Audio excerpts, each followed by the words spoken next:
again Radheshyam introduced me to Maharaj, and he said that he had an opportunity to go abroad, but he decided not to go. He had an opportunity to go to abroad for higher education. So Maharaj said, now you have the opportunity for the highest education. Raja Vidya Raja Guhyam. He quoted that. So like that, my interactions were very few. So then around 2005, Maharaj, 4 or 5, Maharaj wrote Journey Home. That time I had written 3-4 books. I had given some of my books to Maharaj. So Maharaj knew I was an author. So that time Maharaj gave me a copy of his book and he said, what do you think about it? Read it and tell me. So that was the time when I started getting some interaction with Maharaj.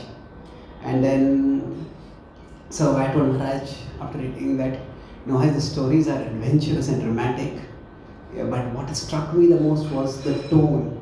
You're not writing like a teacher speaking to a student or a guru speaking to disciples. It's almost like a friend speaking with his friend, sharing some experiences with friends. So Maharaj said that this is the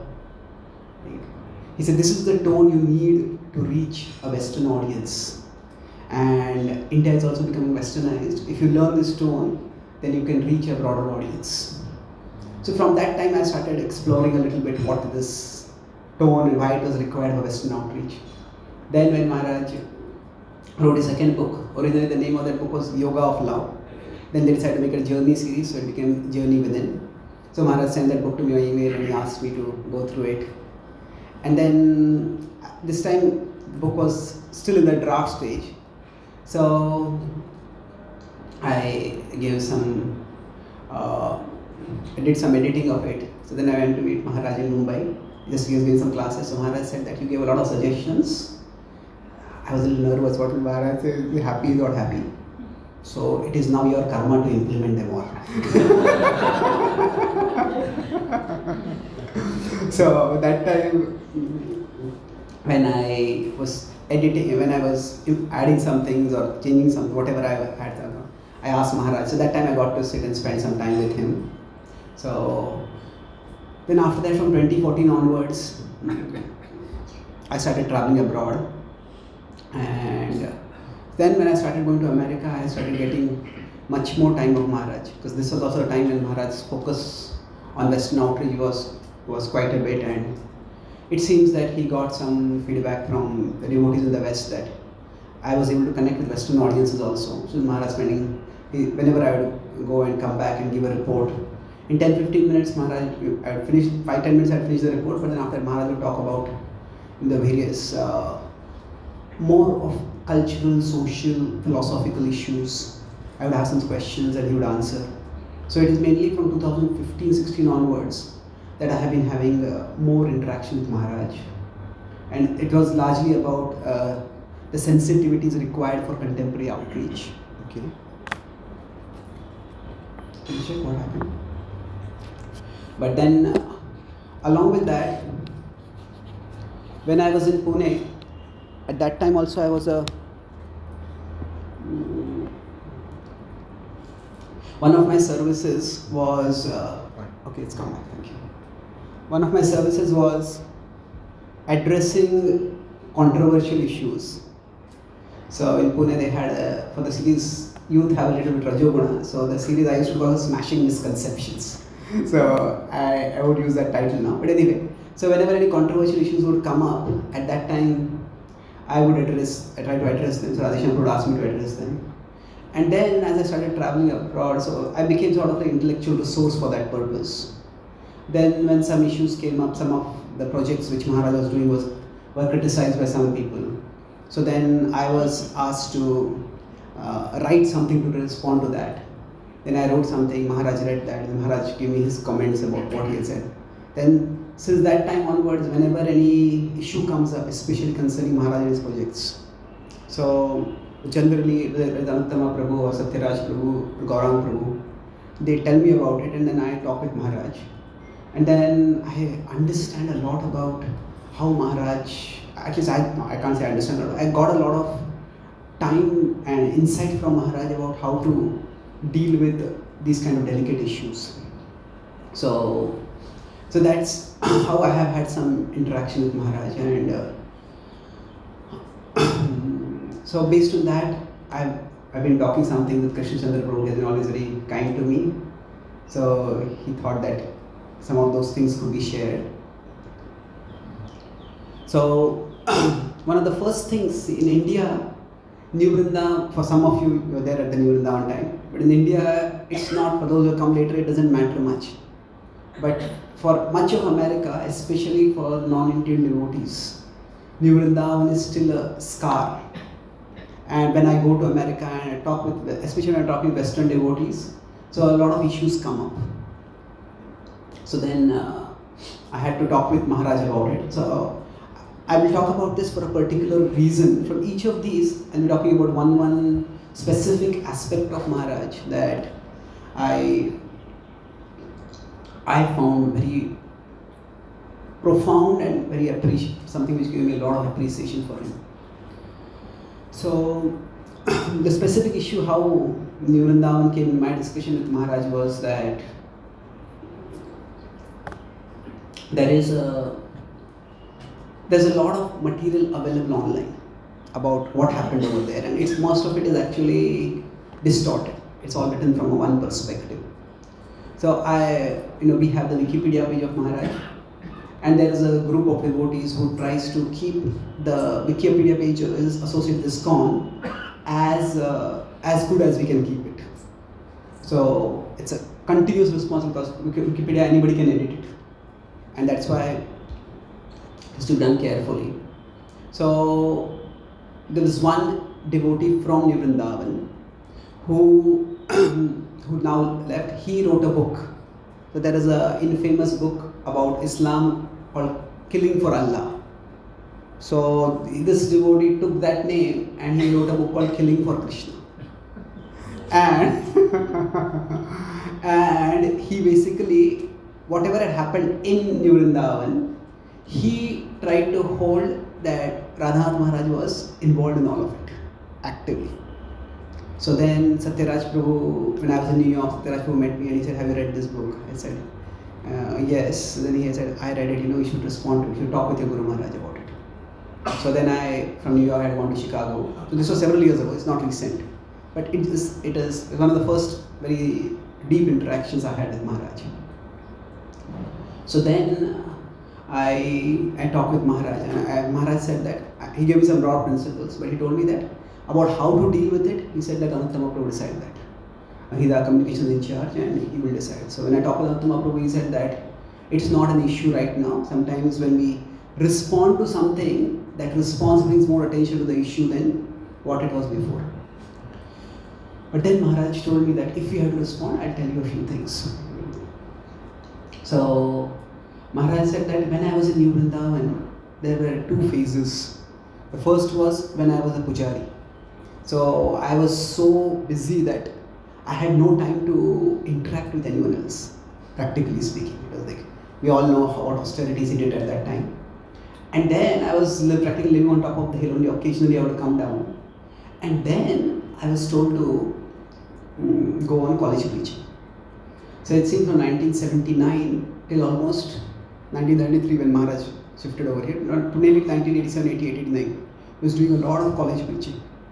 And quite amazing things. There's a devotee scientist, he departed from the world now, Sadaput Prabhu, one of the most prominent scientists. So apparently, for almost 1.5 years, Maharaj and Sadaput Prabhu would go together and do college programs. So Sadaput Prabhu would give the scientific perspective and Maharaj would give the more personalized spiritual perspective. So they would travel in Maharaj's van together. So anyway, during this time Maharaj said, actually I was hardly there in New Vrindavan. I would be traveling and I would have whole circuit get established, and once in 2-3 weeks he would come to New Vrindavan, stay for a few days and he would leave. So it seems many of the centers that are there now, that actually through Maharaj's college preaching over there, those centers were gradually established. So in Columbus, Ohio, we have DTs. So Maharaj said he brought those DTs. When the DTs came to the airport, he drove the DTs to the temple, and that's how they were established. So now Ohio is going to have a bigger temple. So Maharaj has promised them that he will drive the DTs to the new temple also. So of course, Maharaj drives himself and he is abroad. So, so anyway, so Maharaj was immensely effective in the college outreach, and it was very demanding. Now when we do college outreach, we have a whole team and we have a blueprint and a lot of resources are there. But Maharaj was just alone in his cooking, and he was cook, and that's how he would do his outreach. So he said, I was hardly ever there in New Vrindavan. And that's, I was never in the inner circle of New Vrindavan. I was never involved in the management decisions, and I was never also involved in the whatever innovations which later became deviations. That Maharaj himself was very strong. The other devotees used to wear robes, but Maharaj would wear saffron only. Maharaj would keep doing things the way Prabhupada had given. So he told me that in the New Vrindavan inner circles, I was treated like a black sheep because I was not unquestioningly following the leader over there. So he said, I was never included over there. And the person who has written this book, he was a part of the inner circle. But now everybody has fallen out of repute and he has fallen out of repute. So now he is trying to pin on me the things which he knows that I was not involved in at all. So then I asked Maharaj, is this because of envy or does he have some agenda? So Maharaj said that I don't want to comment on why he does such a thing. But so then I talked with Anuttama Prabhu about this, and he told me that New Vrindavan now, when New Vrindavan started growing, so Maharaj's mood was that Maharaj stayed in New Vrindavan for a long time till things became clear that he couldn't, that things were not going at all the way Prabhupada wanted them to. So in one sense, Maharaj is very conscious of what service someone has done. And he, at least the way I understood from what he said, was that he stayed on in New Vrindavan for as long as he did, primarily so that the leader over there would have a link with Prabhupada. Because of various things that happened. So, historically, the 80s as a decade was very bad for our movement. Basically, in 70s, our movement was expanding dramatically, and Jayadeva Maharaj has given a series of lectures. He calls it unity in perversity. What he meant by that is that if you have unity in diversity, this is unity in perversity. So he starts the series by saying that if any of you want any inspiration, kindly leave this room right now. So he said that basically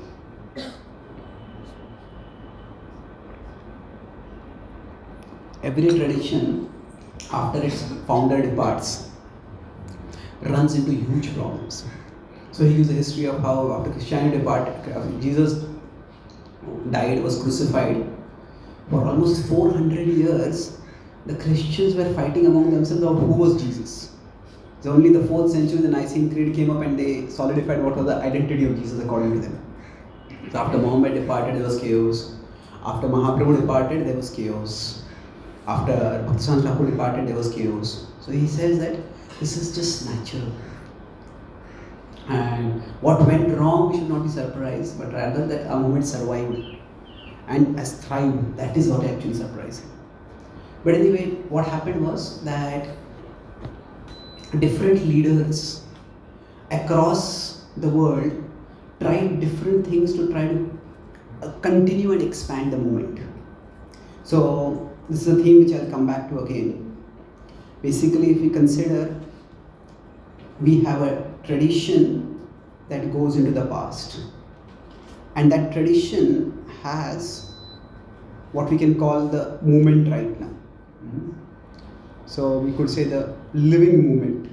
This is the movement as it exists today, and then around it is the broader, what you can call as the contemporary culture. So every movement has to connect with the contemporary culture, because that's where they have to preach, that's where they have to reach out to people. But at the same time, the movement also has to connect with the tradition. So there have to be these both links to the present and to the past. Now, to the past, the link is through faithfulness. We need to be faithful to the tradition. And to the present, the link is through resourcefulness. So generally, every tradition publicly emphasizes its faithfulness, especially if it is drawing from the past. So for example, Prabhupada said that I haven't changed a single word. I am like a postman, I'm simply delivering the message. So that's faithfulness. I'm connected with the past. Prabhupada gave a series of lectures on Nectar of Devotion in Vrindavan. And there he says, and when he's explained this, Yena Kena Prakarena, Mana Krishna Niveshe, somehow the fix the mind of Krishna. There he says, I have practically invented this Krishna consciousness movement. This whole Krishna consciousness movement I have invented. And what does Prabhupada mean by that? He says, it is not just the, I'm paraphrasing here, it is not just the spiritual master's duty that you always remember Krishna somehow or the other. He says, the spiritual master's responsibility to come up with ways and means by which the disciple can be assisted in remembering Krishna. So, that Prabhupada was saying how he started the book distribution, how Rath Yatra came up. So that is resourcefulness. And every tradition requires a combination of the faithfulness and the resourcefulness. So resourcefulness is what keeps us connected with the contemporary world. Faithfulness is what keeps us connected with the tradition. Now, among the tradition, if you say these are faithfulness, that is the primary concern of the conservatives. So the conservatives want to make sure that what is coming from the past is conserved. And you could say resourcefulness is the primary concern of the liberals. Now sometimes the word liberal can have a slightly negative connotation. But from the perspective of political philosophy, what it means is that liberals, at least that's how they are ideally meant to be, they are meant to be concerned with the current world and how we can stay connected with it. So generally conservatives are on the right, the liberals are on the left. However, there's a difference between liberal and left also, which I'll go into later if we need to. But basically, in our movement, we had one leader in America who went way too much on the liberal side. And we had another leader in Europe and Russia who went way too much on the conservative side. And both sides, it ended up in a significant level of disaster. So basically what happened with the particular leader who Maharaj was working with was that, felt that in order to connect with people, we need to be able to look like the people. So for example, our dress looks very weird. There's one American devotee who told me, the first time I saw somebody in dhoti, I thought it was a giant diaper.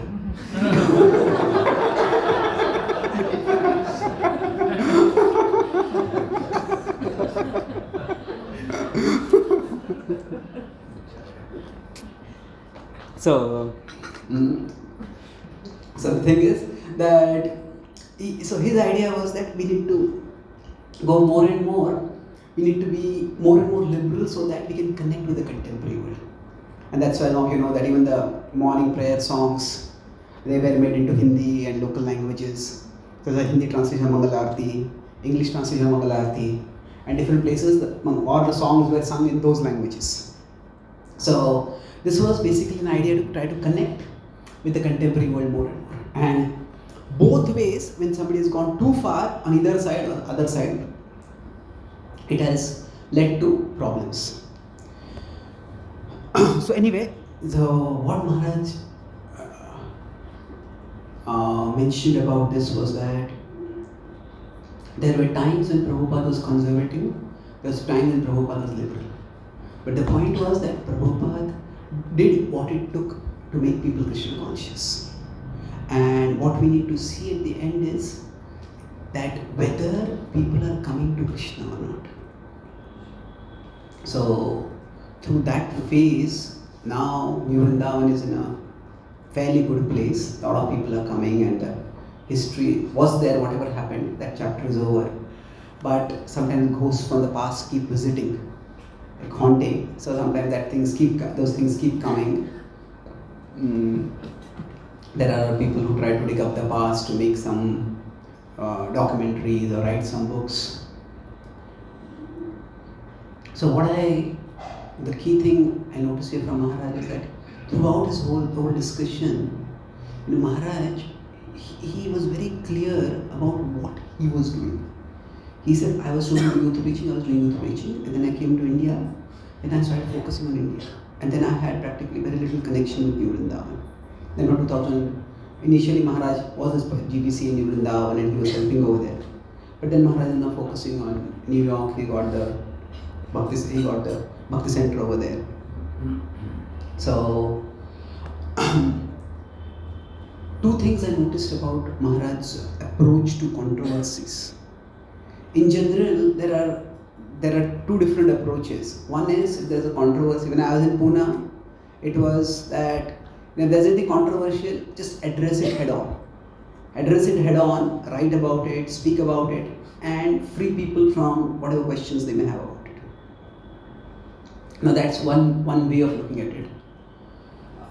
What Maharaj's approach was that mainly that there will always be controversy somewhere or the other. If somebody comes and asks us, we can answer them. But there is no need to talk about them directly about it. So his mood is that we should give people inspiration, and wherever somebody is agitated, then we can address their agitation. But there's no need for us to talk about things which will agitate. I think Govind says about this. When Maharaj finished journey home, so going through asked Maharaj, we are going to write a book about your New Vrindavan times. So Maharaj said, those who come by reading the first book will go away after reading the second book.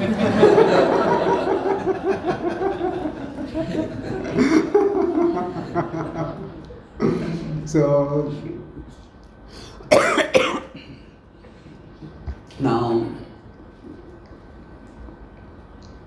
there's some devotees who ask me, is Maharaj conservative or is he liberal? So I have observed Maharaj in India, I've observed in America, how he interacts with Western people. So my understanding is that Maharaj is more like a non-disruptor. That, wherever a place is there, whatever will get people best to come to Krishna, he will do that. So his purpose is very clear, to bring people to Krishna consciousness. So what will help if the mainstream culture is conservative? Then he says, our point is to get people to Krishna. Our point is not to either champion conservative values or champion liberal values. It is, if the culture is conservative, then let it be conservative, and we get people to Krishna along that way. If the culture is liberal, then in the West, somehow in India, I'll talk about this more, I'll complete this point and we can have some discussion, but somehow we are attracting two opposite demographics in India and in the West. In India, most of the people we are attracting are conservatives, those who are more right-leaning. So generally those who are right-leaning are those who are concerned about what is right with the existing social structure. And we want to preserve that. We want to retain that, we want to preserve that, we want to spread that.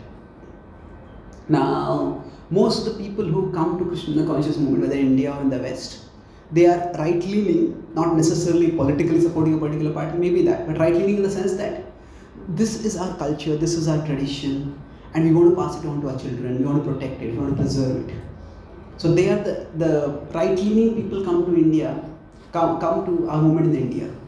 But those who come in the West are almost all left-leaning. If they were right-leaning, then they would probably go to the religion of their birth. Even they would go to Christianity, they would go to Judaism. Like, for most Western people, especially if they're conservative, coming to bhakti is extremely expensive. It's not expensive in financial terms, but it's expensive in conceptual and cultural terms. Conceptually, they whatever conception of God, religion, spirituality they have had, they may be vague, but they are conservative, they have had something. So all of that they have to give up. Culturally also, it's a very different way of living. I was in Australia, the Aarti got over, I was waiting for my class to start. Then one Australian middle-aged woman, she came to me, can I ask a question? I said, yes. When that conch is blown, why does everyone kiss the floor?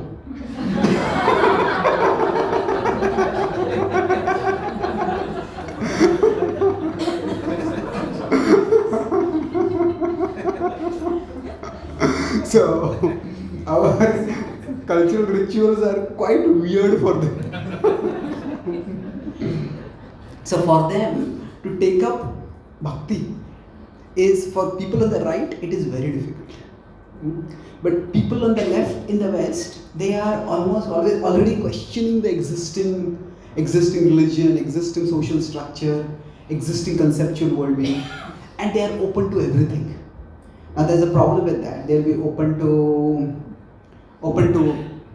Krishna consciousness, they're also open to Islam, they're also open to homosexuality, they're open to everything that they consider as alternative. So that poses a different set of challenges.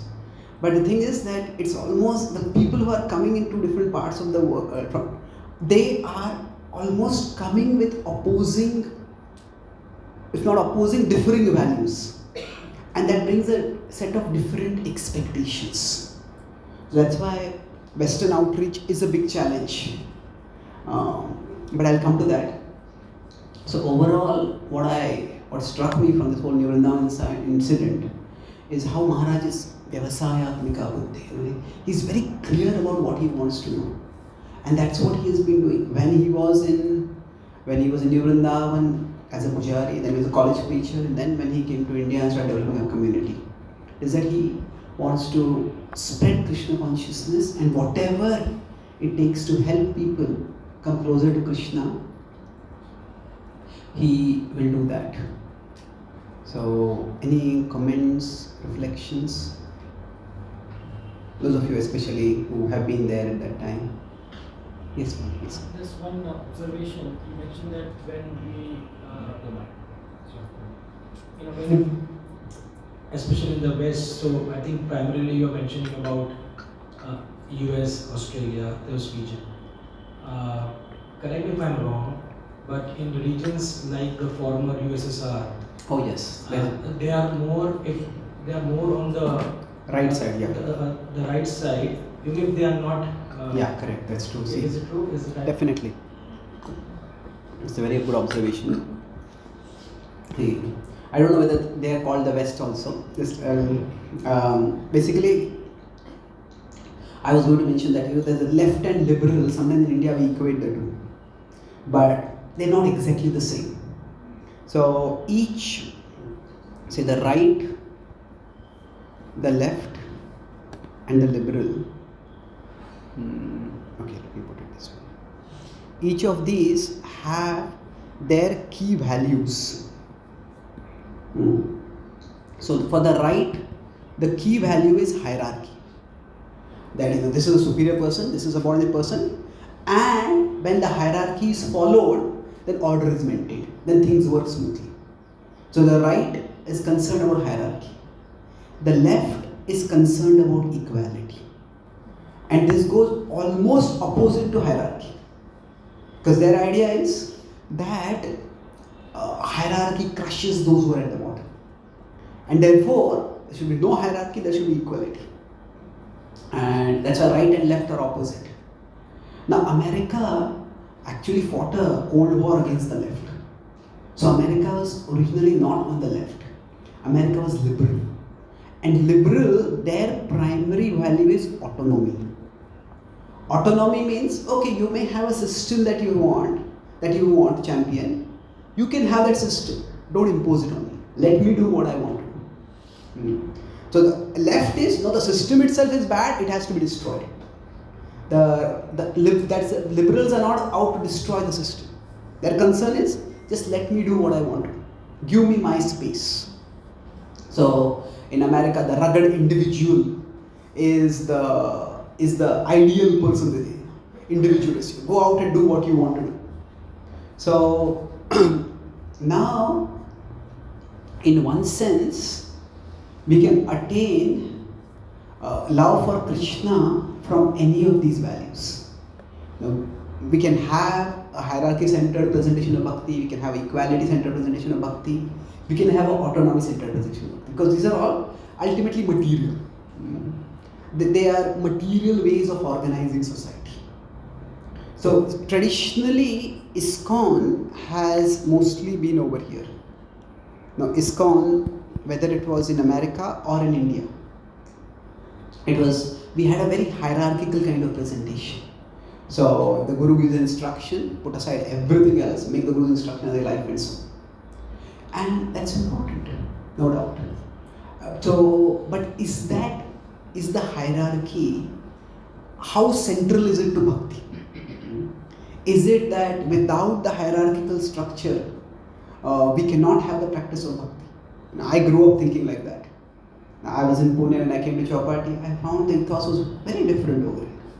Then from Mumbai I went to America, and my God, I was talking with one spiritual master in America, and I asked him some question, and he said, okay, my assistant will have this. And then in India I was thinking, if the Guru would have some bell or something, bell will ring and the assistant will come running. So he himself got up and went to the next room, and I followed him. So he went, and in the next room his assistant was sitting, and the assistant was sitting like an aram kursi, and the Guru was standing and talking, and the assistant didn't even get up. And I was completely shocked by that. So then we had some philosophical lesson. He came back to his room, and then he said, "Are you distracted by something?" So I said, I just couldn't digest what I saw just now. He said, I didn't even think of it. I don't think he also thought about it. So what would have been considered so disrespectful, it's just a normal way of functioning. So now we could say that maybe that's not a proper etiquette. It's okay. But the thing is that how much does so many devotees in the West, many gurus also, when they interact with the disciples, it's much more vertical, much more horizontal than vertical. And we have that in our tradition also. When Dhruva talks with Narad Muni, Narad says, just go back home, don't take this insult so seriously. And Dhruva very politely but firmly says, I can't do this. Please give me, your words are true but they don't work for me. Please give me the instruction that works for you. And Narad Muni doesn't say, who do you think you are? I am the Guru of Brahma, I know what I am doing, just follow me. He doesn't do that. He gives them customized instructions. So in that sense, that kind of discussion, reciprocation is still there. It's not that it is not there. So I would say that how much does bhakti have to be presented within the framework of hierarchy? Some hierarchy has to be there, no doubt, and that even those who left acknowledge that. It's not that anybody can go to a hospital and do a surgery. We have to have somebody who is expert. So some amount of order and hierarchy is accepted everywhere. So, but what has happened is the traditional presentation of bhakti within our movement has been very hierarchical. And that's why societies where there was already a hierarchy, we have been successful. Whether it is Russia, whether it is Ukraine, even China, we are having middle-aged, elderly people, middle-aged people taking it out quite well. But wherever the mainstream culture has become much more egalitarian, much more horizontal, we are struggling. We are not able to attract many people. Now some people say that this hierarchy is the way, and if you just have the authority has sufficient purity, then people will submit to the hierarchy. But whether that will happen or not, that's not very sure. So Maharaj told me about his hierarchy only when I talked with Maharaj about how important is it. So he said that when he came to India, he was suddenly told to go to India. And he said, I had no idea how to preach to Indians. So he said, I started reading everything that I could get my hands on of how Prabhupada dealt with Indians. So now when Prabhupada was there, we had broadly two kinds of followers. One were his full-time disciples. They literally embodied Sarvadharman Parityajya. They gave up everything for Prabhupada. But along with that, there were life members. And there were a large number of life members. Giriraj Maharaj showed me once, for his book he didn't publish full that, but he showed that there was a picture. When ISKCON came to India, we became such a sensation in the 1970s that being a part of ISKCON was a part of being that organization that has culturally conquered the West. So there was one nameplate of one lawyer. So he says LLB's, so Didwitha and an ISKCON life member. He had put it in his nameplate. So we were so respected at that time. So the idea is that many of these life members, or rather none of these life members practically, became, not none, very very few, became initiated disciples of Prabhupada. They were dedicated in their own way. And why that didn't happen, I can talk later when we go to East-West. But the thing is, Prabhupada still interacted with them. And Maharaj said that when I saw how Prabhupada interacted with life members, there were hardly any instructions. It was more of encouragement and engagement. That, so he said with the disciples, he would give instructions. So you could say at this level, Prabhupada's interaction was much more vertical. The Prabhupada and disciples. But with the life members, Prabhupada was much more horizontal. And we could say it's also depending on how much surrendered they were. But either way, whatever it is, that Prabhupada interacted in that way also with people. So now most of our movement is somewhere in between these two. We have some full-time devotees, but the number is decreasing. When I first went to America, the devotees, at that time not many devotees had started going, few devotees going, now many are going. So I was in, where was I? I was in Denver in one ashram. So they said that, okay, which temple do you come from? And then you come to devotees, how many devotees are there? I said, we have almost 150 brahmacharis. I said, 150 brahmacharis we don't have in North America and South America combined.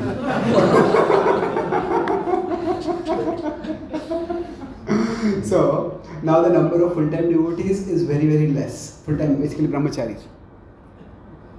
And life members, they have become like a fossil in this corner. They are there still. But most of the people are congregation devotees. So now the congregation devotees are much more dedicated than the life members. They are, but at the same time, they're not living in the temple. They have their social life, they have their family life, they have professional responsibilities. So what should the instruction with them be, like this, or some other way? In one sense, our movement is in uncharted territory. Brajbihari Prabhu told me that mediation. He said there was 3 things that Prabhupada could not show us. He says one is that how to guide devotees with teenage children. That is with small children, we have Prabhupada telling them, singing, helping them write Sanskrit, go to Gurukul. But how do we guide devotees with teenage children? Prabhupada just didn't have time for that. Second is how to guide senior devotees. Somebody has been there 10, 15, 20, 30 years. We cannot instruct them the same way somebody is 1 year or 2 years. He showed me one letter where Prabhupada is writing to one of his senior disciples. Now that you're a senior man, I cannot instruct you. I can only give you suggestions. And Prabhupada is saying this in 75, 76. So for that, a senior devotee would be somebody's 10 years at the most. That's all. And third thing he said is that how to have how to have good relationship with God brothers. So somehow what happened was, from the Gaudiya Math's perspective, Prabhupada was like a new devotee. You know, he's almost like an outsider to the Gaudiya hierarchy. And say, you know, we have devotees here who have been 15, 20, 30 years in the movement. And then somebody new comes up and that person does preaching bigger than everyone else. All of them, not just bigger than everyone else individually, but bigger than everyone else collectively. You know, it would be a little disruptive. At least disruptive for many of the Gaudiya Math devotees, somehow they couldn't digest Prabhupada's success. And because of, sorry? And in third category. First category you said is teenage children, second is senior devotees. The third is equals, relationship with equals. Relationship with equals is God with us. So some of them, you know, they tried to poach Prabhupada disciples, saying that, you know, your guru is only telling you basic things. He's not telling you this right. Then Prabhupada became very strong about that. And Prabhupada said, don't associate with him at all. So, of course, there are some God brothers whom we had very good relationship with, Puri Maharaj and others. But it was not the overall tenor. Anyway, so the point is that when either devotees have become senior or devotees have become a little bit more, they are not full-time devotees in the temple. Then how do we interact with them? So basically this intermediate, where somebody is not a full-time devotee, how do we interact with them? How do we guide them? That's something which it's almost like each spiritual master has their own way of dealing with disciples. And that comes whatever they inspired from Prabhupada, but also it is also based on their own svabhava, their own experience. So that's a broad thing. Within hierarchical structure, we are working reasonably well. But when there is no hierarchy, it becomes very difficult for devotees how to actually present Krishna consciousness. Sorry, the long comment to your comment. You want to add something? Okay. Anyone else? Yes. Can I just go to the previous? This one. Yes. So, my name is Anantrat and I'm a general surgeon. And this is something I just want to ask you. Being from the medical background, we and I'm telling you, so as a personal example, I was in Chennai where I was the only devotee in the whole hospital maybe. And Chennai, they generally take a lot of non-vegetarian kind of food. So I wanted to take no onion, no garlic. So, and obviously no non-veg also. One of the problems which I was facing in the department was this hierarchical structure where, and it has been coming like that in our medical tradition, wherein the boss gets, when he was a student, he gets screwed by his boss, and then he comes and he screws the next generation, and then when I was a PG, I was screwed. But what the trend... It's a parampara of abusing. But a trend which we have observed is that, and being in a medical college and doing teaching also to the next generation of students, they somewhere did not like this. Because the current generation, whether you say generation Z, generation Alpha, millennial or post-millennial, they actually were not very close to my HOD as much they were close to me. So, is it, and they would somewhere feel much more comfortable, like when they would come for asking any questions. And I'm telling you, because I'm going to make a point about how we try to work in Krishna consciousness, I want your guidance on this. My wife also did the same thing, and that's why we wanted to raise this question. So when we were, the students, when they would come to we all will have individual rooms as consultants. And when they would feel that freedom of walking straight away inside, maybe just grabbing a chair, sitting and then talking to us.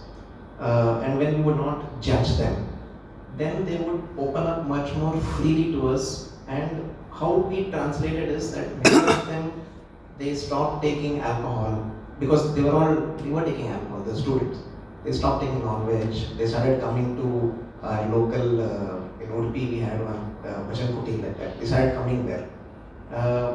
But they were very much, and I'm telling you, some of them were total following, they were Hindus, some of them were Muslims, some of them Christians also. And they were totally not following even their religion, not were they following our religion. But what exactly made them come more close to us? But they were having a problem with my HOD, or they would like sometimes abuse him, hate him, like that. So how does so this what we are speaking ISKCON, is it not even in material life also which is happening currently? Yeah, it is true. See, there is there is an increasing doubt or even suspicion about authority in general. So there is this whole group in the West. I'll answer your question. But they call themselves SBNR. SBNR is spiritual but not religious. Let's say I'm spiritual but I'm not religious. And their idea is that what they mean is, for them, religion they associate with hierarchy. This is exactly what you have to believe and this is what you have to do. So, whereas spirituality they associate with experience. And if something is good, something feels good, something works for them, then they are ready to follow it. So at one level, everybody needs some basis for deciding what they want to do in life. So we could say broadly there are 3 ages. There's the pre-modern age, then there was the modern age, and now what they call as the post-modern age. So in the pre-modern age, the main authority was scripture. In India it was the Vedas, in the West it was the Bible, in the Middle East it might have been the Quran. Now in the modern times it was science. That whenever we talk about the soul, God is the scientific proof for the existence of God, the scientific proof of the existence of soul. So it was science. As from 2014 I have been going to America, I have been on several hundred Western outreach programs also. Nobody has asked, neither organizers have asked me for any scientific evidence for the existence of the soul. I have written a book on reincarnation. People are more interested in what reincarnation means than whether reincarnation is real. So, okay, what does it mean for me? Who will I be reincarnated as? One boy came to me once and he said, an Indian boy settled in America. He said that I have a very serious personal question. I said, okay. He said that I'm in love with this girl, but our parents are not agreeing. We tried very much. It's not working. She's going to get married to someone else. So I want to know what karma can I do by which I can marry her in my next life.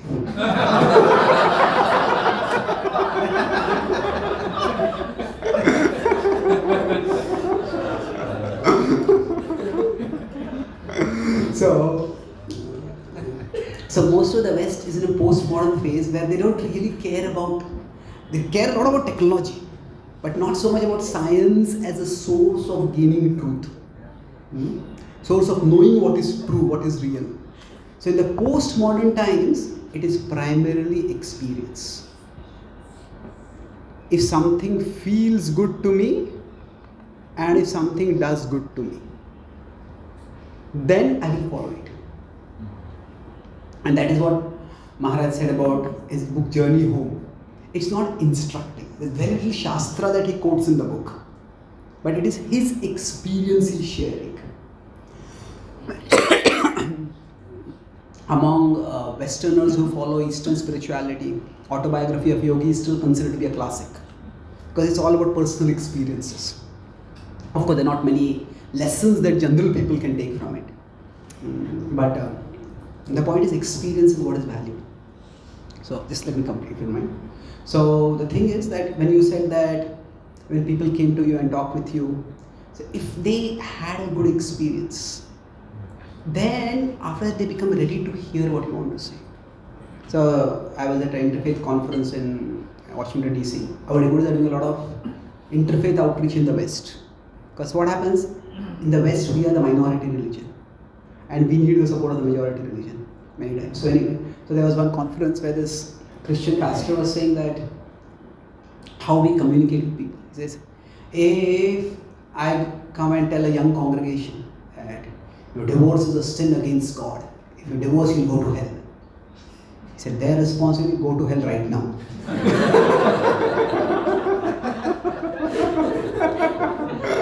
But if we tell them, if I come with my wife over there and say, we have been married for 25 years and we would like to share how we made it work and how what we learned from the Bible helped us make it work, then people are really interested.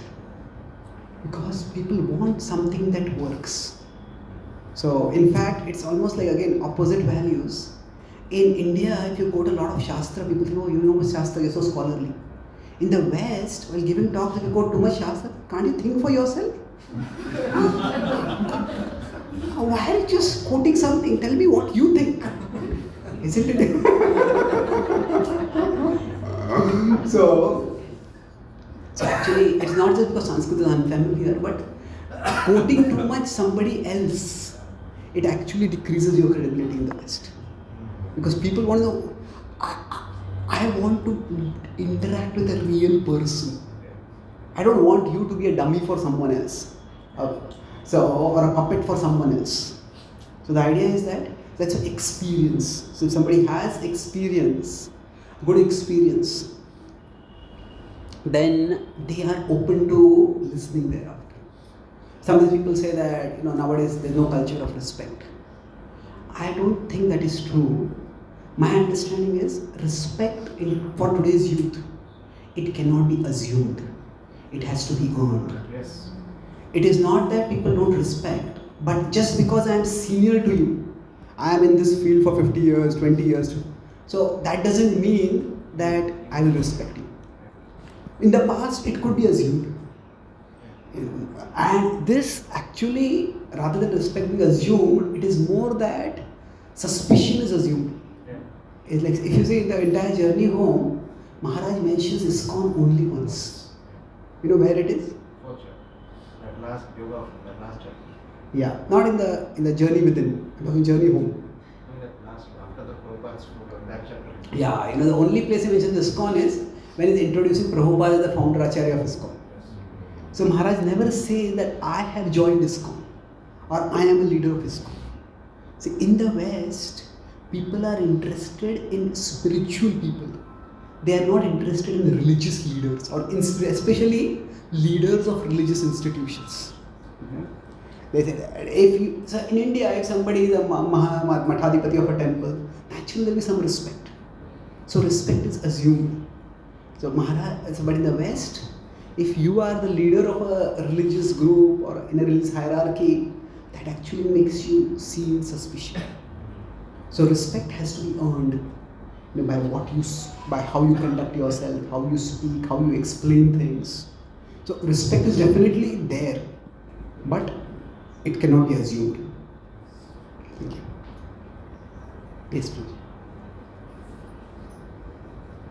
Usually between the right wing and the left wing, they don't get along well as such. So in our society, when you explain that we have people from India who are mostly right aligned, and we have people in West who are left aligned.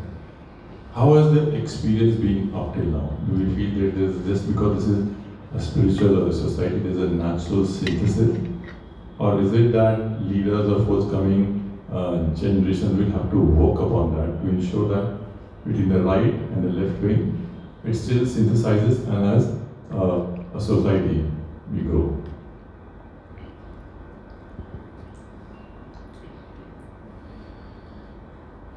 Well, there is definitely a lot of difference of opinion, and sometimes the difference of opinion does come in the public domain also. And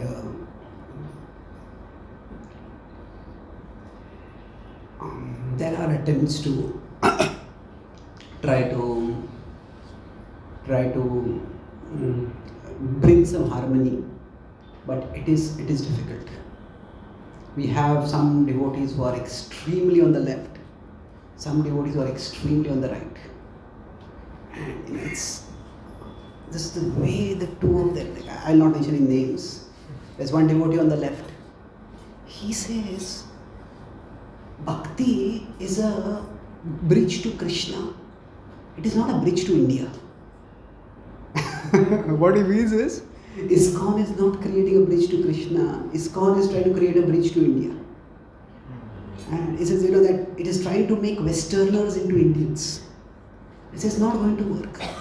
Now he has his own, he does his own historical deconstruction of things. So when I met him, he says, Chaitanya Charan, you look good in a Muslim kurta.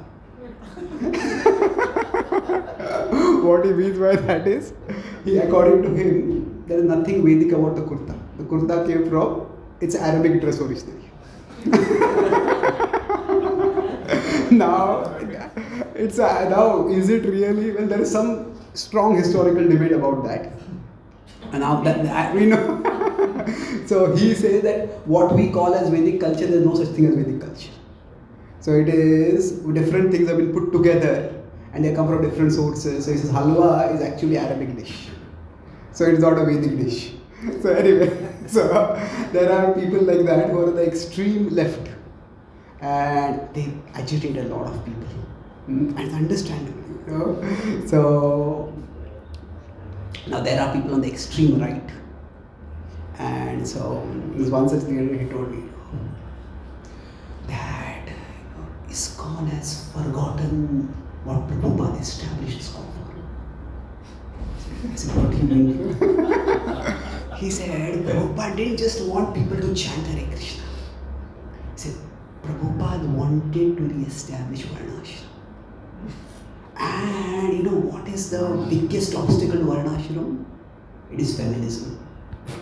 What is the biggest cause of feminism? He says, women being educated. So if our Grahastha should follow Prabhupada, they should stop their daughters from going to school.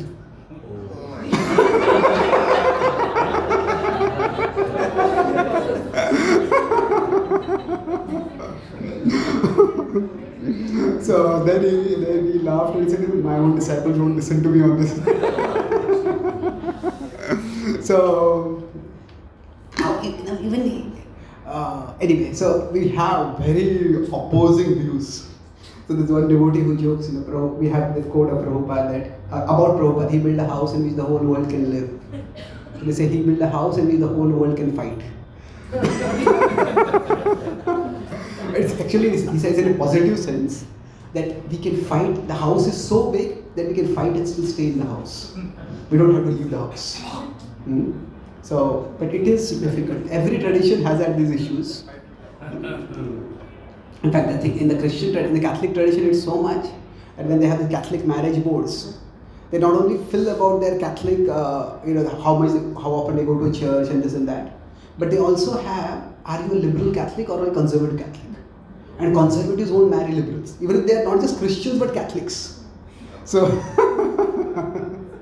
so it is, I think polarization is a problem that is there everywhere.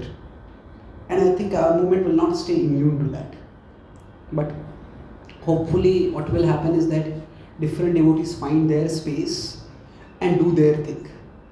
And if somebody is able to demonstrate that they are successful, others will follow it. So when I talk with Maharaj about this, Maharaj said that it is not a matter of right or left, of conservative liberal. He says it is what works. So he said that rather than criticizing each other, if these devotees, they just focused on demonstrating that something works, then everybody wants to follow Prabhupada. Everybody wants to bring people to Krishna consciousness. So if you demonstrate something rather than just talking and criticizing each other, then that will benefit our movement much more. Yes, ma'am. Just a humble request. Can we just focus on Radhanath Maharaj, your topic, then branching our discussion to many points? Okay, sure. I mean, We have topic today is Yeah. contribution. So, The time is also running out. We'll have less time to talk about Maharaj. He's elaborate.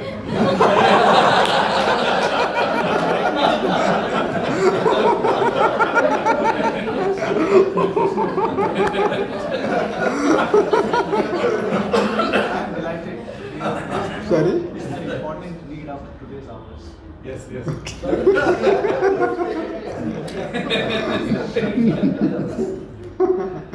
Okay.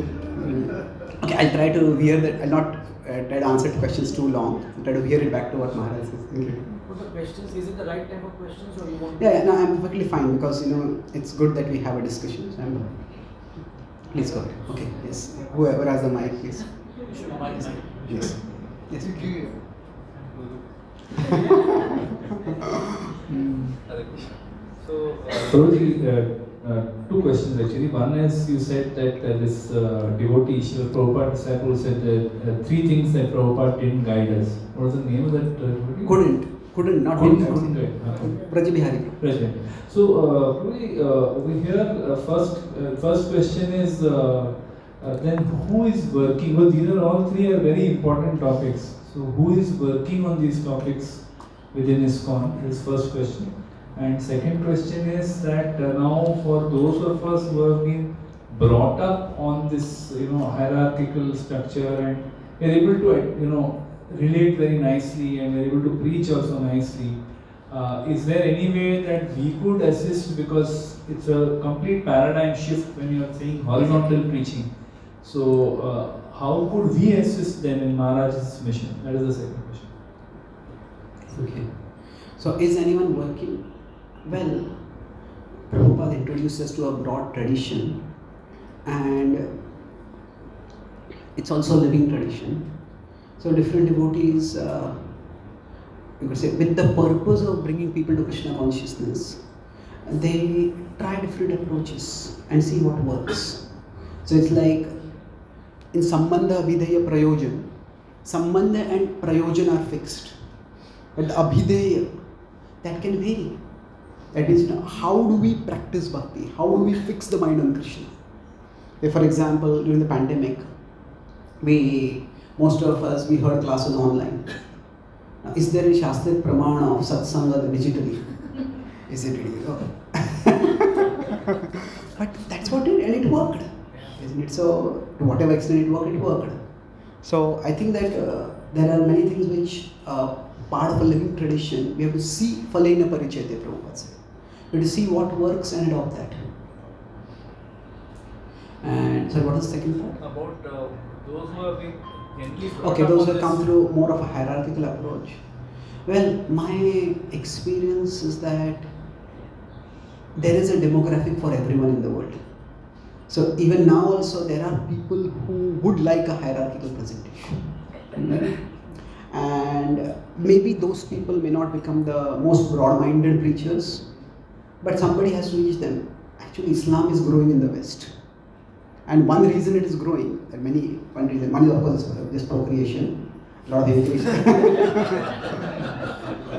lot of immigrants go there and immigrants have a lot of children. But apart from that, there were some interviews of people who joined ISIS and other places. So it seems that people say that life is so confusing. I was just so happy to have a worldview where everything is black and white. This is what is to be done, this is right, this is wrong. Now some people just want that simplicity. Now life is too complex, you cannot have everything simple. But there are people who want a hierarchical presentation, so we can reach those people. And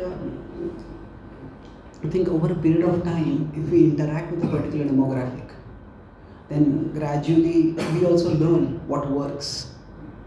So Maharaj told me that 2-3 times, he says, don't just give classes and leave. He says, talk with people after the class. He says if you spend time with people, you will understand how you can connect with them better. So I think that's just interacting with people helps. Okay. Yes, ma'am. Yes. So, when we're speaking about respect, so the way all of us Indians have been brought up is we naturally respect all our elders and our seniors. Whereas you said like what assumed and earned. So it is assumed that Yeah, yes, true. somebody is elder to us and we have to respect them. Mm. And so also in many of the professions that we've been, we always invariably call our seniors as sir or ma'am. And that's how we've been respecting. That entire thing is just overturning now in the corporate culture, where your boss is just, you are just naming, you call them by your names. Now, one thing that I have personally noticed is that when we form a relationship with someone, like we've been brought up the way that a person even a year older, we called him Didi or Bhaiya, or we formed a relation with our neighbors also, and Bhabhi and Dadi and whatever. We just formed a relation, and that relationship thrived, and that was also the basis of our relationship with the Lord in our home, our Isht. Right? So we had that relationship, and that is how we were made to feel that Krishna was a part of our family, and it was assumed, and we paid respect. So personally, I'm seeking your opinion again. Isn't this also a cause for the dwindling of the faith that has happened in the West? Because the relationships have become very shallow. The relationships are only based on professional, things where temples are open only twice a week, because Krishna is not a member of their family. So if you're opening a temple only twice a week or once a week for somebody to come and just pay obeisances and listen to a lecture, so somewhere again that hierarchy will have to come back to put it into a balance of the modernism and the, of course the fanatics have to pave way to the questioning ability of the youth, but again with certain values of respect being assumed and not always being earned. Because in any case, each one of us or every person will definitely give some wisdom of their lifetime to the other person. Yeah, it's a valid point that in every culture certain things are respected. So it's again today's movie stars are respected. Movie stars are respected even for their political opinions, social issues. They may have no expertise on that. But so every culture has something which is like a default respect, but somehow the way it is, religious traditional hierarchies are seen with suspicion. That's the way it is. The whole idea of the past, there was discrimination, there was exploitation, and now we are moving towards equality, autonomy. So now, what Maharaj I had talked, he said one very deep thing. After he spoke, it was very obvious. There are a couple of our devotees from our God family who are doing a lot of preaching to Westerners in America, near one temple. And when I went there, now I know those devotees, amazingly dedicated devotees. But the temples themselves are not suited for Western outreach. So, because mostly Indians are there. And the cultural values are very different. But anyway, so the temple leaders had a lot of complaints about these devotees. They don't do this, they do this, they do all whimsically. So then I talked with Maharaj. Maharaj said, I know these devotees and they do phenomenal service. He said, if Prabhupada had been there, Prabhupada would have told them, you start your own temple and you become the temple president over there. He says, Prabhupada would have empowered them. And he says, I know these temple leaders also, they are also very sincere. But they have a very fixed, narrow vision of what Krishna consciousness is. And these devotees don't fit into their system. So Maharaj said that, you don't worry about it, tell the temple leaders to talk with me. So that I have seen that where somebody has the desire to serve, Maharaj will encourage that and create some space for that. Even if there is no space in the existing system for that. He will not disrupt the existing system. It is not that he was criticizing the leaders. He said they are very sincere, they are doing the service. So the point he made is that if there are rules and policies made without love and trust, then they will be rejected. So he said that the temple may have some policies, but they don't know these devotees. They have not earned the trust of these devotees. So what I think in the past would happen is that love and trust was there. And even if the hierarchy was there, there's almost an implicit understanding that this person is my well-wisher. And that's why following them is for my good. But when that faith is not there, that love and trust is not there, then hierarchy becomes very difficult to follow. So that's what I said. Maharaj is non-disruptor. He will not disrupt these devotees' service, he will not disrupt the temple, but he will give space to both of them. Thank you. Yes, ma'am. Probably Srila Prabhupada worked on the dream of Lord Chaitanya that Prithvi Teache Nagarati Brahmajali, where there will be devotees who are chanting. But as you are answering the previous question, most of the devotees now, what we see in the West are Indians. And so I was talking to one of the GVCs and I said, is it that an Indian will reach every town and village and he will chant?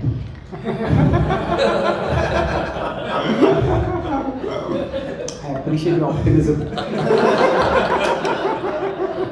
Or is it that a person who was staying in the town and village will chant? So somewhere I'm feeling that we are not able to reach the locals in every country.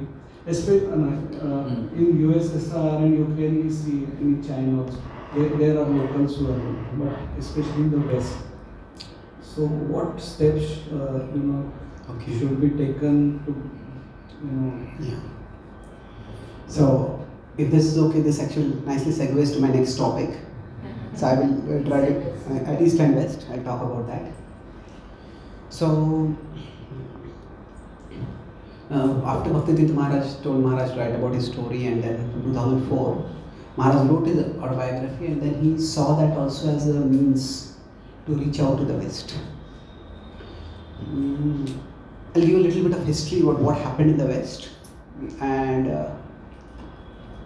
why our movement is facing such challenges over there. It is almost natural that after the founder departs, there is chaos. So that is natural to some extent. But among various religious organizations and history, there is no example till now in religious history of the sheer amount of distance between the founder and the next generation. Prabhupada was in his 70s, almost near 80. Prabhupada was steeped in a very spiritualized culture. His senior most disciples were late 20s. Maybe one of them was 31 or something like that. So the sheer age gap was huge. And although they learned a lot, but still how much could they learn in 10 years? So in one sense, the sheer gap was so much that some kind of problems were unavoidable. And Prabhupada also went to America by Krishna's arrangement, you could say, at a time when America was not, you could say, it was not receptive but open to explore. Prabhupada had to work very hard, but there's a phase called the counterculture, where people were actually exploring an alternative mainstream culture. Now also people are open to exploring alternatives, but these alternatives they want to add to their existing life, not adopt a new lifestyle completely. So that ethos, that counterculture died out within 5 years. In fact, in 70s itself, the counterculture became mostly like drug addicts. Initially, they were looking at drugs as a means to go towards spirituality. And then it just became drug addicts. So that's why in the 70s, 71 itself, Prabhupada is writing a letter where he says, we don't want to be identified with the hippies. So that's why he was very careful that his disciples should not dress like hippies. And he said, then when the devotees told him that when we are going out from distribution, we wear respectable Western clothes. Prabhupada said, then that's okay, not dress like hippies. So that itself, that phase went away. Now, according to Maharaj, the interest in yoga, he says these people who are practicing yoga are bigger than the counterculture, and they are in one sense more sattvic. Of course you can say they are rajasic, tamasic, but as compared to those who are taking drugs, they are relatively more sattvic. So he says there is a lot of option, lot of opportunity.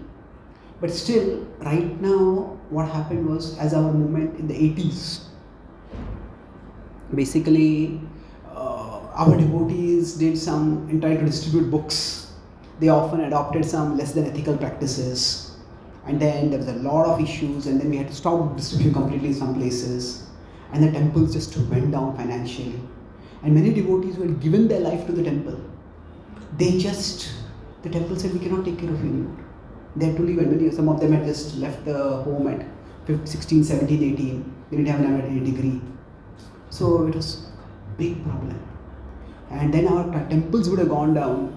Because one sannyasi told me that, he said, he was a grahastha before, he said that, I went through 12 credit cards to try to keep the temple afloat. And he says, even now, if you look at my credit rating, it is terribly low. It's all because I was trying to maintain the temples. He said, there's big financial difficulty.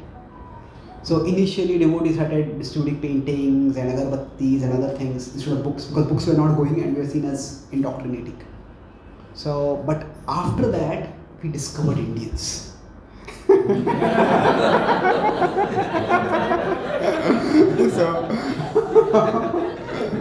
What I mean is that, because at that time, Sri Ramakrishna writes an essay that at that time becoming a devotee meant moving full time into the temple.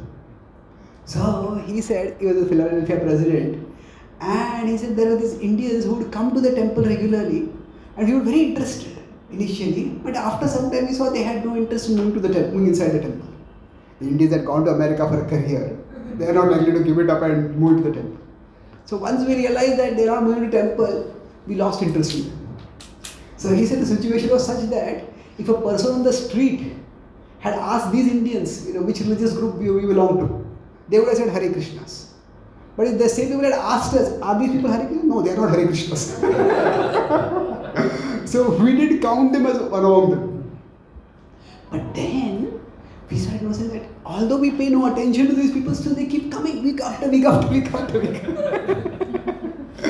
And then when the temples were in trouble, the Indians started supporting financially.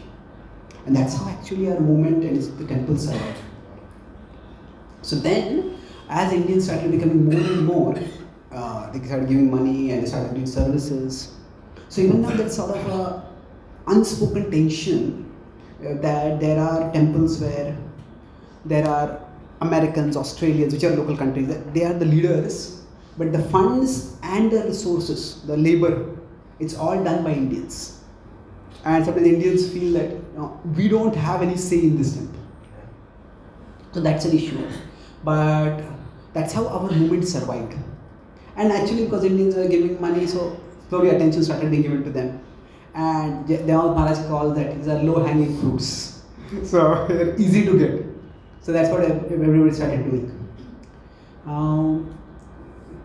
For Western outreach, if Maharaj also launched Journey Home and then Journey Within, very little of his Western outreach was done through the temples.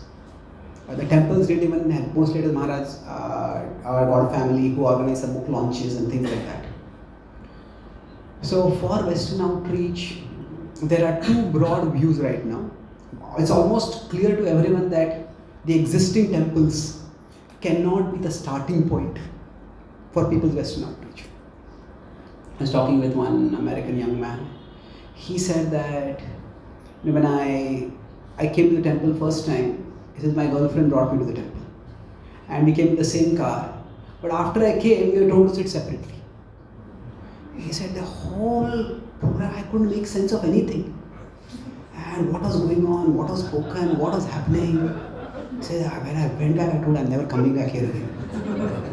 So he said after that, then she took me to a Western outreach center where they don't have gender separation. Couples can sit, like in the churches, husband and wife sit together. In fact, church is probably among the few times when the family is actually together.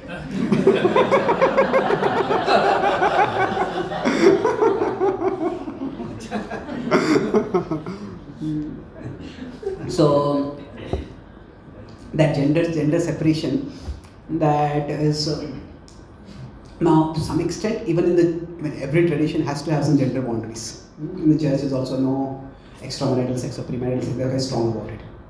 But that is one of the big obstacles for Western people. So Maharaj told me that when you start doing abroad, there is a conversation between Prabhupada and Allen Ginsberg. This happened in Vrindavan. So he is basically saying, Swamiji, your group is too Indian. It will not have much reach in America. And he talks about three, four, five things. He says the food, the music, the dress, the nomenclature. So then, in one sense, Prabhupada is quite accommodating. And if you see generally what do we mean by culture? We mean these things. So now as far as food is concerned, it's like I heard about chow mein after I came to ISKCON for the first time. so it's like we have accepted that different kinds of foods can be offered to Krishna.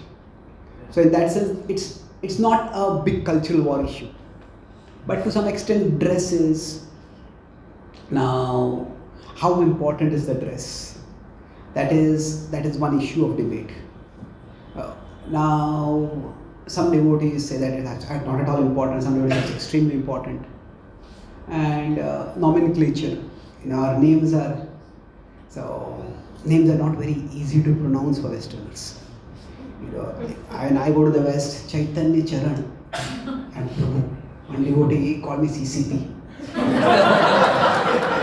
And then he called me CCP. And then another devotee, American CCP, don't use this name. For American CCP is Chinese Communist Party.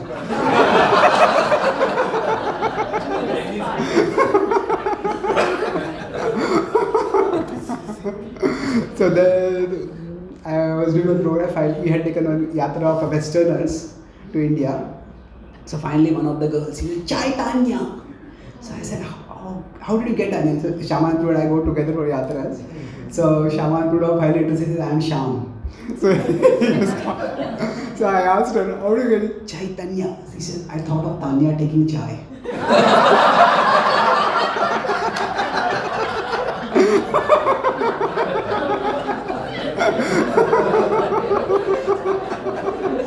Like a massacre of the name.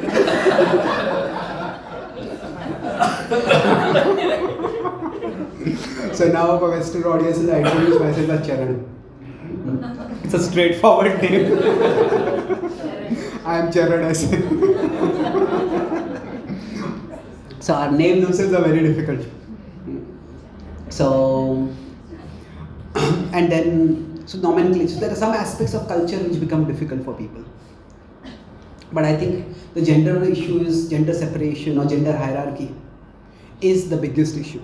There was one European Mataji told me that, it was, after I came to ISKCON, I came to know that I am not my body. And it is in ISKCON, I am constantly reminded I am the body. That I am a female. Women cannot do this, women cannot do this, women cannot do that. So he says, what you teach, you don't allow me to practice.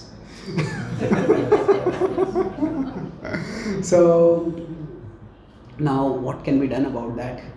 It is not an easy issue to solve. So I think from my understanding, Maharaj is the best position for actually doing Western outreach, because he was born brought up in America. He's himself a very sensitive person, and he has this spiritual depth and maturity. So he's attracted a lot of people, and maybe it is that they may not come to the level of chanting 16 rounds and become initiated devotees, but a lot of people have become favorable, appreciative, and maybe that is the level of success that we will get. So Maharaj told me about the first purpose of, we have 7 purposes of ISKCON. It's remarkable. Not even one of the purposes is getting people to chant 16 rounds and making them initiated disciples. That's like the definition of our success now. But that is not there in any of the purposes of ISKCON. Now we could say that Prabhupada wanted it. And yes, it is true. But that's not in the purpose of ISKCON. So maybe the first purpose is what? To correct the imbalance between material and spiritual values by systematically spreading spiritual knowledge. So maybe in Western outreach we need a different definition of success. And by that definition of success we will have people coming in. So in many ways, it was Prabhupada who introduced Kirtan to the West. And Kirtan has become immensely popular. But ISKCON is nowhere in the Kirtan scene actually. And there are many reasons for that. One of the things is that they say that you just sing one mantra. People want like a eclectic combination of mantras they want. Different mantras. So there are some devotees who are quite big, but they are not really very big in the outside world. So we brought vegetarianism to the West. Prabhupada was the first person actually. Hagari Prabhu said, at that time we thought if you become vegetarian, you just have to eat vegetables and live for the rest of your life. So it was such a joy for us to know that as vast as was Swamiji's knowledge about Sanskrit shlokas, it was that vast his knowledge about vegetarian recipes. So basically, hopefully Western outreach will grow, but it may not be according to the definitions of success that we have right now. There are many devotees who are seriously considering that we should have some kind of affiliation with our tradition and our movement for people who even are ready to chant 4 rounds. 16 rounds becomes too much for people, and maybe they will not be able to do it. So there are some devotees, unofficially, one devotee, he started, he called Namakarana.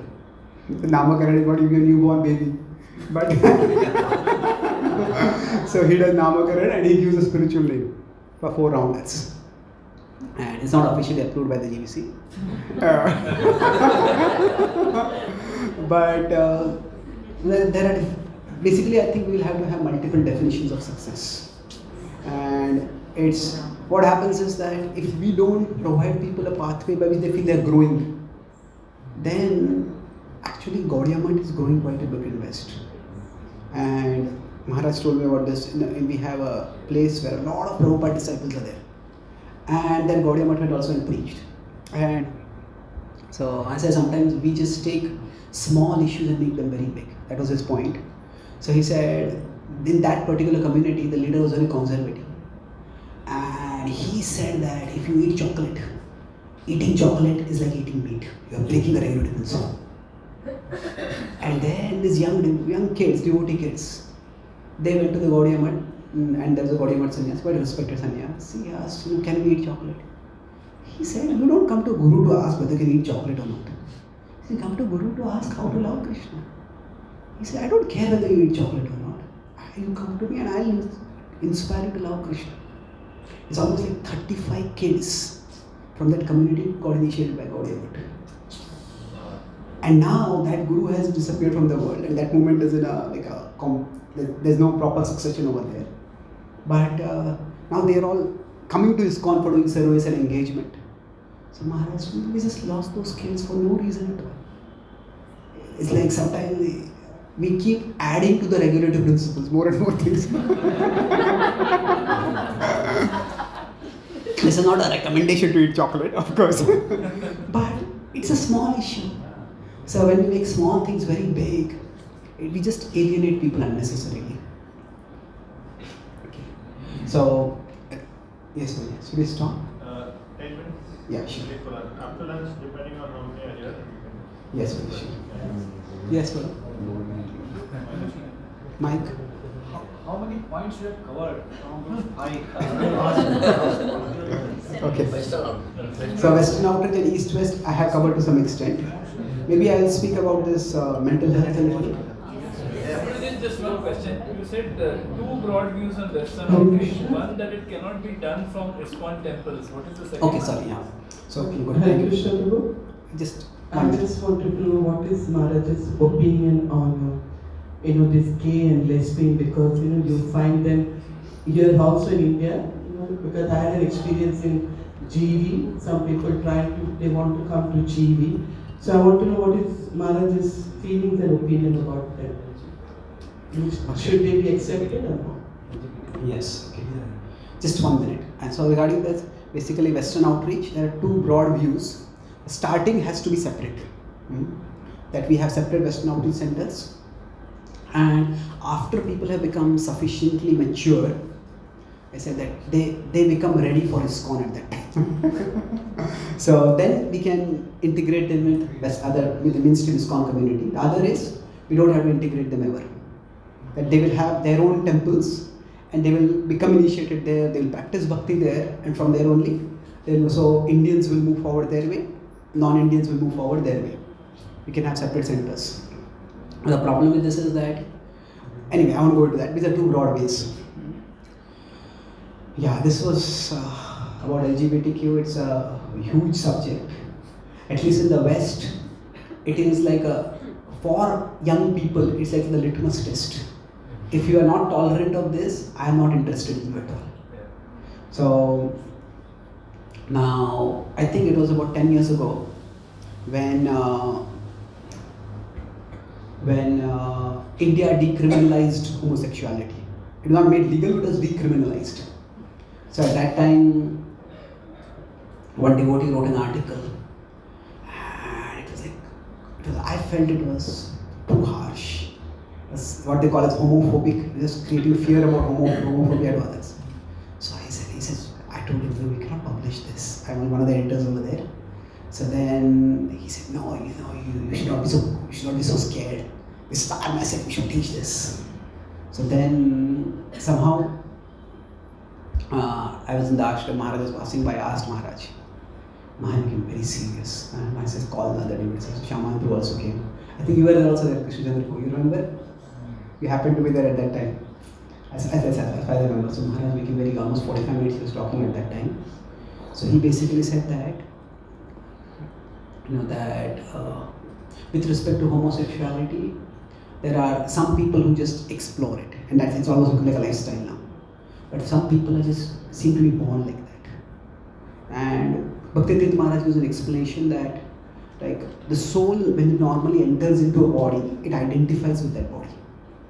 But sometimes the soul may identify with the body which it had in the previous life. So somebody may be in a male body right now, they might be in a female body in the previous life. So they identify with the body from the previous life. So it's like to identify with the body which you have is Maya. To identify with the body which you don't have, that is like Maya squared.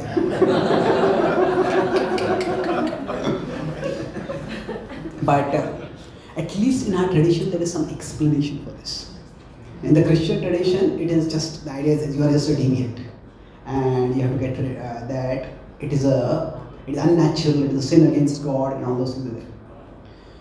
So Maharaj said that he was at a festival of inspiration in Vrindavan, and before that he was giving a class, and one devotee, one brahmachari there, he wanted to talk. And he said, Maharaj said, he had a question, but it's already over time. Maharaj said that I had to go for breakfast at somebody's house. After I come back, we can talk. So he said, okay. Maharaj came back after breakfast, and the devotee was not there anywhere. Maharaj said, we sent 2-3 devotees out searching for him, we couldn't find him. And then we came to know that devotee had ended his life. And nobody knew what had happened. And then he was staying with Bhaktivedanta Maharaj. At that time, just to inspiration, they didn't have any rooms. So he was sharing a room with Bhaktivedanta Maharaj. And at that time, suddenly Bhaktivedanta Maharaj started crying. He was responding some emails. He started crying, what happened? Bhaktivedanta Maharaj showed his laptop to him. So apparently that brahmachari, he had written a mail to his sister. And his sister had forwarded that mail to Bhaktivedanta Maharaj. He is his guru.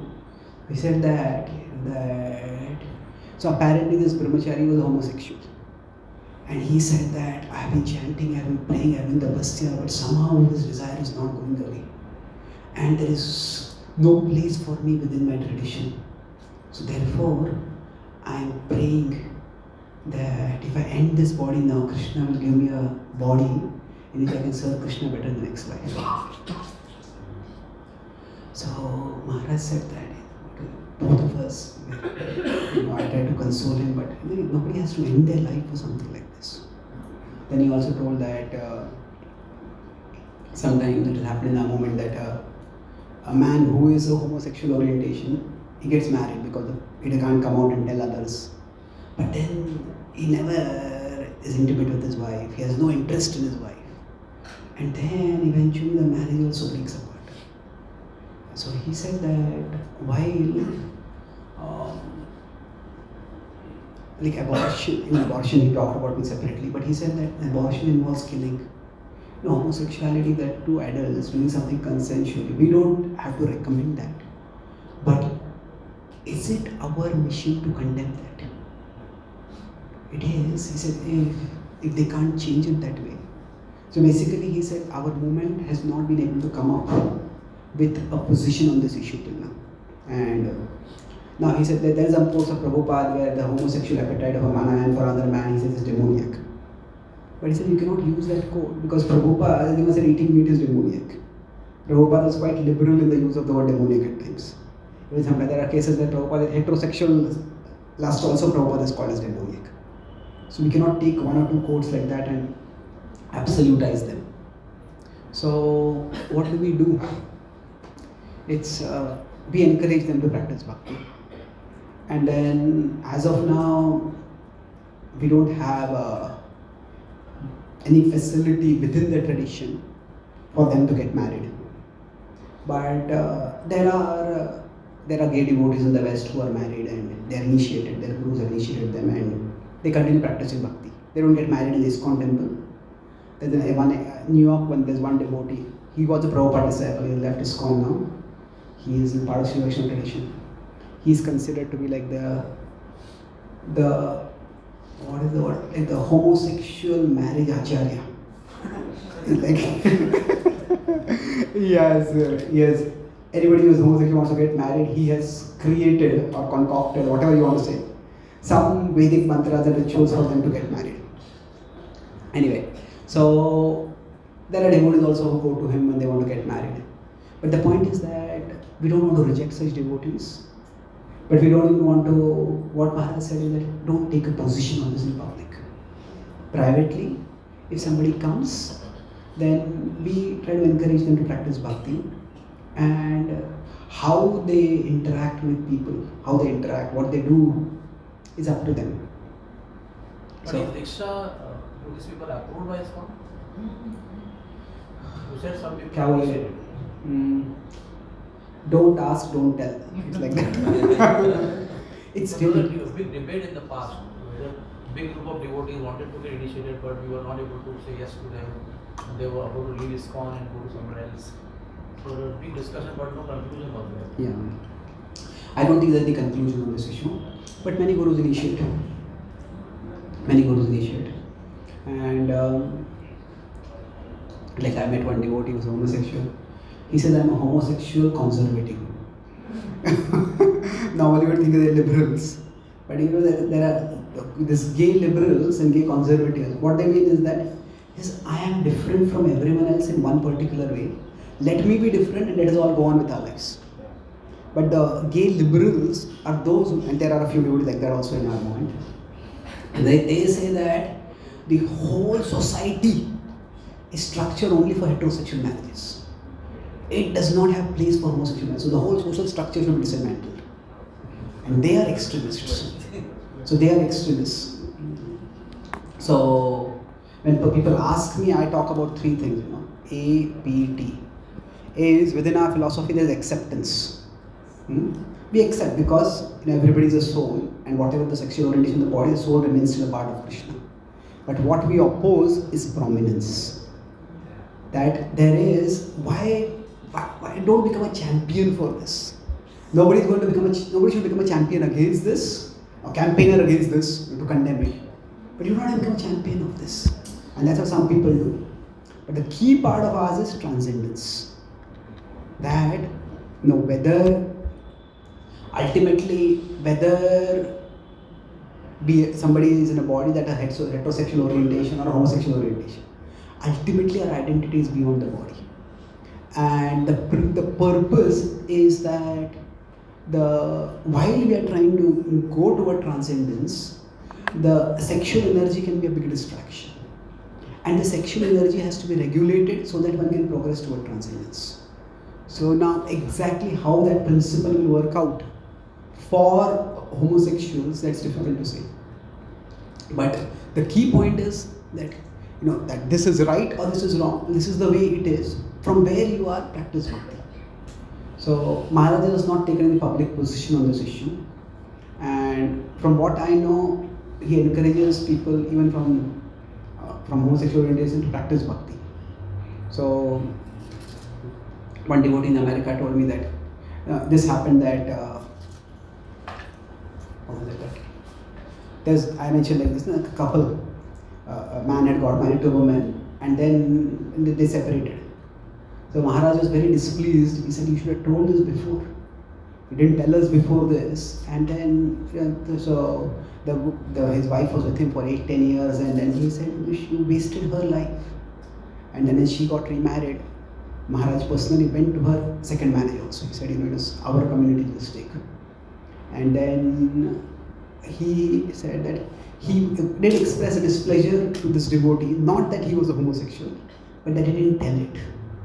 But then he told one of the devotees who was a close friend of his, he was a Maharaj disciple. Maharaj said, I have to be strong with him, but I don't want him to go away. So let your relationship with him be unchanged. You still be a friend with him. We don't want to lose him also. So that capacity to see from both sides, that woman Maharaj said, she was victimized by that, and we want to support her, but we want to support him also. So it is a difficult issue. I don't think there's any black and white answer at this point. We need to accommodate them, but we cannot change our philosophy and our tradition for their sake. So the prominence is definitely a big problem that cannot be accepted. There was one guru who blessed a homosexual marriage. Blessed it. And it became a big issue, and then a lot of furor against it. ISKCON only, that he had to submit a public apology for that. So